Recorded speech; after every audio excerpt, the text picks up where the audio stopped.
दोस्तों स्वागत है आप सबों का आपके अपने YouTube चैनल कंपटीशन वे में, जहां आज हम लोग मेंसुरेशन का जो हमारा सीरीज चल रहा था उसी को हम लोग आगे बढ़ाते हैं। चलिए यहाँ पर क्या है, देखिए आयत की लंबाई इसकी चौड़ाई से 2 सेंटीमीटर अधिक। अब ये आयत होता क्या है, मैं आप लोगों को पहली वीडियो में बता चुका हूँ कि आयत होता क्या है। तो वैसा चतुर्भुज जिसकी आमने सामने की भुजाएं क्या हो, बराबर हो। वैसा चतुर्भुज जिसकी आमने सामने की भुजा क्या हो, बराबर हो, और प्रत्येक कोण कितना हो, 90 डिग्री का हो, उसको हम लोग क्या कहते हैं, आयत कहते हैं। तो आयत का परिमाप बोल लीजिए। आयत का परिमाप का बात अगर आप कीजिएगा तो इसका फॉर्मूला होता है 2 गुना लंबाई प्लस चौड़ाई। ये इसका परिमाप का फॉर्मूला होता है। और अगर आप क्षेत्रफल का फॉर्मूला का बात करिएगा तो आयत का क्षेत्रफल होता है लंबाई गुना चौड़ाई। लंबाई गुना चौड़ाई, इसको आप लंबाई ले सकते हैं और इसको क्या ले सकते हैं, चौड़ाई ले सकते हैं। तो ये 2 फॉर्मूला जो है आयत में होता है। आगे बढ़ते हैं हम लोग। तो आयत की लंबाई इसकी चौड़ाई से 2 सेंटीमीटर अधिक है। मान लीजिए चौड़ाई को हमने x माना तो लंबाई क्या है, 2 ज्यादा है, यानी कि क्या है, x + 2 है। आयत की परिधि या परिमाप दोनों एक ही चीज होता है। हालांकि एक चीज नहीं होता है, सर्कल का परिधि होता है और जो हमारा साइड से बनने वाला जो हमारा फिगर होता है उसका क्या होता है, परिमाप होता है। तो यहाँ पर परिधि को रोंग बोला जा सकता है, बट कोई बात नहीं, मान के चलते हैं परिधि बोले या परिमाप बोले बात एक ही होता है। अब यहाँ पर ध्यान दीजिए, तो यहाँ पर हम लोग को L के प्लेस पे क्या रखना होगा, x + 2 रखना होगा, B के प्लेस पे x रखना होगा, और इसका वैल्यू यहाँ पर कितना दिया हुआ है, इसका वैल्यू यहाँ पर दिया हुआ है 52, यानी कि 2। L के बदले हम लोग लिखेंगे x + 2 और B के बदले हम लोग लिखेंगे x = कितना, यहाँ पर 52 है। 2 से अगर आप इसको काट दीजिएगा तो ये क्या हो जाएगा, आपका 26 हो जाएगा। 26 में कटेगा, 26 दूना का 52, और ये हो जाएगा 2x + 2 = 26। तो 2x का वैल्यू क्या हो जाएगा, 2 को उधर ले जाएंगे तो 26 - 2 हमारा 24 हो जाएगा। तो x का वैल्यू यहाँ से क्या निकल कर आएगा, x का वैल्यू यहाँ निकल कर आएगा 24/2 यानी कि 12। तो x का वैल्यू यहाँ पर 12 निकल कर आया, यानी कि इस आयत का लंबाई कितना हो गया, x + 2। x का वैल्यू 12, 12 + 2 कितना हो गया, 14 हो गया। और चौड़ाई का अगर बात कर ले तो चौड़ाई हमारा कितना हो जाएगा, तो यहाँ पर x यानी कि 12 हो जाएगा। एरिया निकालना है तो दोनों क्या करना होगा, सिंपली गुना करना होगा। एक ध्यान दीजिएगा, यहाँ पर जब भी इस तरह क्वेश्चन जब भी हम लोग गुना कर रहे हैं तो आप इकाई अंक को गुना कीजिए। 4 × 2 कितना आ रहा है, 8 आ रहा है। अब देखिए तो किसी ऑप्शन में 8 दिख रहा है, तो देखिए ऑप्शन नंबर सी में 8 नजर आ रहा है, तो इसका आंसर हो जाएगा सी। सॉरी, यहाँ पर बी होना चाहिए था और यहाँ पर सी होना चाहिए था। ठीक है, तो इसका आंसर क्या हो जाएगा, बी हो जाएगा। चलिए नेक्स्ट क्वेश्चन को हम लोग सोल्व करते हैं। नेक्स्ट क्वेश्चन में क्या है, हाँ, एक बेलनाकार टैंक की क्षमता। अब बेलन के आकार का टैंक है, तो बेलन भी मैं आप लोगों को बता चुका हूं।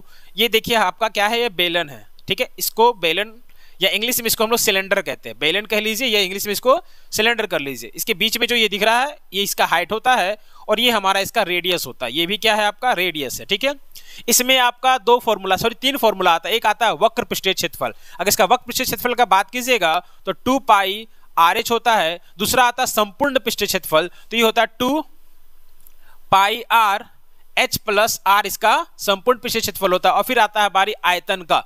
अगर हम इसका आयतन का बात करें तो इसका आयतन होता है πr² H। ये 3 फॉर्मूला है जो आपको यहाँ पर याद रखना है।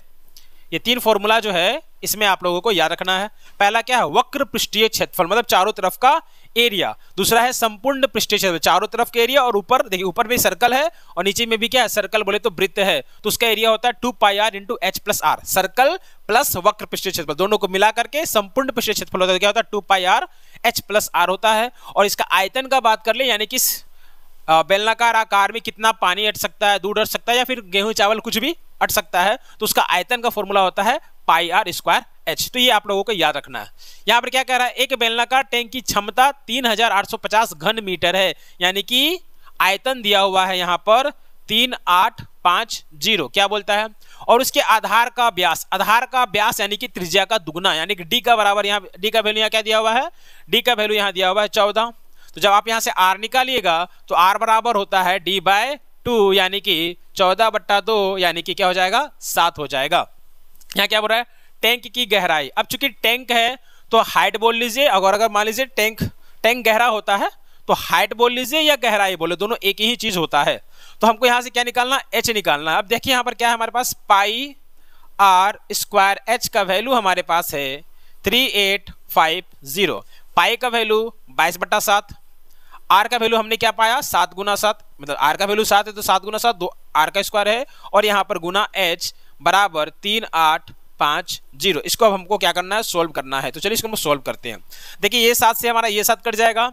अब यहाँ से 11 से कटे, 11 दूना का 22, ये 11 से कटेगा ही कटेगा। 11 तिया 33, 11 पचे 55, 350 बार में कट गया। अब यहाँ से ध्यान दीजिए, ये हो गया हमारा 7 दूना का 7 से क्यों काटे, 7 को अगर आप उधर भेजिएगा तो बट्टा में आएगा, तो 7 पचे 35, 50 बार में कट जाएगा। और 2 से 50 को काटिएगा तो कितने बार में कट जाएगा, 25 बार में कट जाएगा। तो हमारा गहराई या ऊंचाई बोल लीजिए कितना आएगा, 25 मीटर आएगा। तो ये हमारा ऑप्शन यहाँ पर सही हो जाएगा। आगे बढ़ते हैं हम लोग। क्वेश्चन नंबर 3, यदि एक वर्ग की हर भुजा को 25% बढ़ा दिया जाए तो क्षेत्रफल में प्रतिशत परिवर्तन ज्ञात किया। जो ध्यान रखिएगा, अगर आप लोगों को वृत्त दे दे, मतलब कोई भी 2D शेप अगर दे, 2D कहने का मतलब है जिसमें लंबाई और चौड़ाई होता है, और 2 चीज होता है। जब भी वहां पर आपको कुछ दे दे और उसकी एक भुजा को अगर 25 सेंटीमीटर बढ़ाया जा रहा है, जैसे मान लीजिए अगर आपका वृत्त दे दिया, वृत्त में त्रिज्या को बढ़ाया जा रहा है 25 सेंटीमीटर, तो आपको करना क्या है, ये फॉर्मूला होता है 25 + 25 + 25 गुना 25/100। ये आपका फॉर्मूला होता है। चूंकि इसका एक कंसेप्ट है तो और 2-3 क्वेश्चन के माध्यम से ही मैं आप लोगों को बताऊंगा। तो 25 कितना हो गया, 50 हो गया। और 25 को 25 से गुना करने पर क्या आता है, 625 आता है। भागा दीजिएगा आप इसको 100 से, तो कितना जाएगा, ये हमारा हो गया 50, और इसको भागा देंगे तो 6.25 हो जाएगा। यानी कि ये हमारा आंसर हो जाएगा 56.25, जो ऑप्शन नंबर आपका 56.25 ऑप्शन नंबर ए में दिया हुआ है। अब हम लोग बनाते हैं इसका लास्ट क्वेश्चन, क्वेश्चन नंबर 5। क्या है यहाँ पर, त्रिभुज का क्षेत्रफल वर्ग सेंटीमीटर है जिसकी भुजाएं 19 सेंटीमीटर, 20 सेंटीमीटर, 21 सेंटीमीटर। अब ध्यान दीजिए, यहाँ पर आपको बताना है त्रिभुज का क्षेत्रफल कितना वर्ग, यहाँ पर क्वेश्चन मार्क होगा या प्रश्न चिन्ह होगा, ठीक है ना, कि त्रिभुज का क्षेत्रफल कितना सेंटीमीटर है जिसकी भुजाएं 19 सेंटीमीटर, 20 सेंटीमीटर और 21 सेंटीमीटर। अब यहाँ पे ध्यान दीजिए, एक त्रिभुज ले लीजिए, ठीक है, नाम दे देते इसका A, B एंड C, और एक दिया है आपका, मान लीजिए किसी को भी आप 19 मान लीजिए, इसको 20 मान लीजिए और इसको 21 मान लीजिए। अब आपको यहाँ पर बताना है कि इस त्रिभुज का क्षेत्रफल क्या होगा। तो इस त्रिभुज का क्षेत्रफल का फॉर्मूला होता है, आप लोग पढ़े होंगे क्लास 10th में, हीरोन्स फॉर्मूला। यहाँ पर हीरोन्स फॉर्मूला का हम लोग को यूज करना होगा।